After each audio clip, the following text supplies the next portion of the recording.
प्रभु यीशु मसीह के मधुर और मीठे नाम में आज दिनांक 28 जुलाई दिन सोमवार को आप सब श्रोताओं का हम स्वागत करते हैं।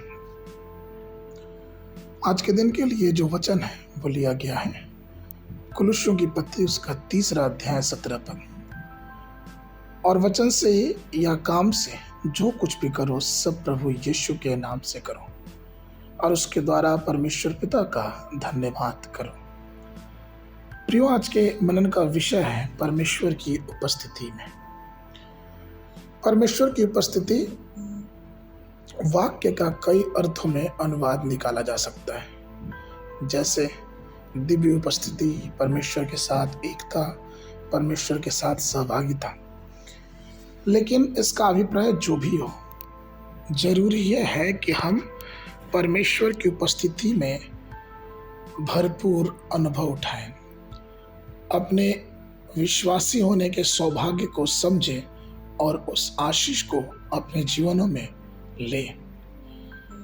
कई बार हम और आप समझ नहीं पाते हैं कि परमेश्वर की उपस्थिति में किस प्रकार से जीवन के एक एक पहलू में बदलाव होता है। एक बहुत पुरानी बात है कि एक युवती जिसका विवाह हुआ और वो अपने पति के घर आई, लेकिन उसके पति के घर वालों ने उसका बहुत खुशी से स्वागत नहीं किया। उसके पति ने भी उसके साथ कुछ अच्छा व्यवहार नहीं किया और उसका घर सिर्फ कहने के लिए घर रह गया था और उस स्त्री का, उस युवती का कोई भी ध्यान रखने वाला नहीं था। वो स्त्री अकेले बेजान व्यक्ति की तरह बहुत परेशान रहने लगी। एक दिन की बात है कि वो टूटी हुई अवस्था में अपने पास की कलीसिया में गई। प्रार्थना के बाद वो प्रभु के सेवक से मिली और बहुत निराश होके उसने अपने विषय में बताया और अपने घर का हाल सुनाया। प्रभु के सेवक ने परमेश्वर की आत्मा में होकर उसे समझाया कि बहन देखो, निराश नहीं होना चाहिए, चाहे दूसरे आपके काम की सराहना करें या ना करें, चाहे लोग आपको पूछें या ना पूछें, आप इस बात को हमेशा ध्यान रखें कि आप परमेश्वर की सृष्टि हैं और परमेश्वर आपसे बेहद प्यार करता है। और जो घर परमेश्वर ने आपको दिया है वो भी सिर्फ परमेश्वर की करुणा है। शायद हो सकता है कि परमेश्वर आपसे उस घर को आशीषित करना चाहता हो।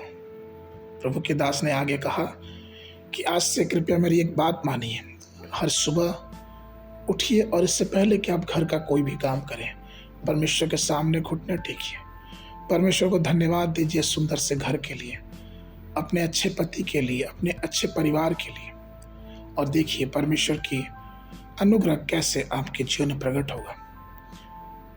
उस बहन की गवाही ऐसी बताती है कि उस दिन से उसने प्रार्थना करना शुरू किया, बड़ी ईमानदारी से प्रभु से दुआ करती, प्रार्थना करती, और उसने एहसास किया कि उसके परिवार में, उसके पति के जीवन में उसके प्रति एक अलग सी प्रेम की भावना जो अवर्णनीय थी, उसके प्रार्थना के सामर्थ्य के द्वारा होने लगा।